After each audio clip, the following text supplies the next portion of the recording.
I want to bring in CTV's U.S. political analyst Eric Ham now. Eric, good morning to you. So let's start with this moment. What do you make of it, where Republicans who have been exceedingly loyal to Trump have now voted almost unanimously to release these files, knowing this is not something he truly wants? We know he said, yes, go ahead and do it, but he was trying to stall this for so long. So what do you make of where we are with the Republican Party and MAGA and Trump? Well, clearly, Epstein files and this entire situation shows how politically tenuous it is, not only for the president, but also for many of those Republicans down ballot.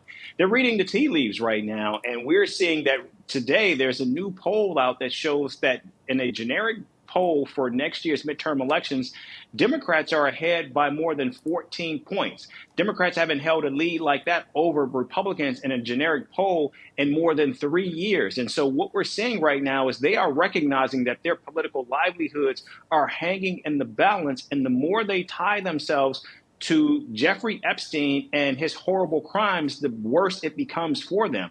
And while Donald Trump can certainly continue to try to put up resistance, what we're seeing here is we found finally one issue, at least within this year, that Republicans believed was simply a bridge too far for them, because the House is now in jeopardy, clearly. But as this continues to play out, it looks more and more like even the Senate could also become in play as well. So what could prevent the release of the documents? Are there other tools in the toolbox, if you will, if they don't want all of these, if Trump doesn't want all of these documents to be out there?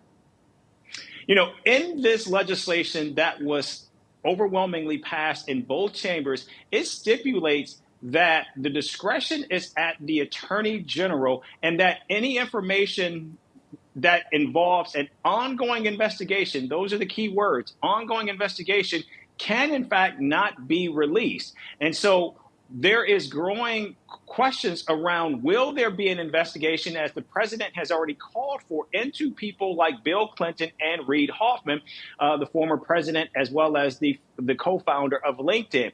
If in fact that there are investigations, and we're told that the Southern District of New York might actually begin an investigation into further allegations surrounding Jeffrey Epstein. If in fact that happens, that means those files, at least as it relates to those pertinent investigations, can and will quite possibly not be released.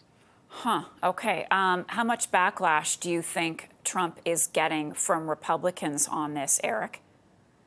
Right now, he's not getting any. In fact, it was Donald Trump himself who gave these Republicans the green light to actually pass this legislation. But, and this is key here, if Donald Trump does somehow stipulate that there is an investigation and that all of these files cannot be released, I expect that we will see even more resistance and more pushback on the president. Because again, we have to remember, Donald Trump made the Epstein files a central component of his reelection campaign, that if elected, he would release all of the information, because as he continued to stay throughout the 12 months that he was running, that it involved Democrats and far left liberals. And of course, that conspiracy was more than enough to light a fire under his MAGA base. And now they want their pound of flesh, even if it means considerable damage to the president and his political standing. Eric Ham for us. Eric, thank you for all of that. We'll talk to you again soon.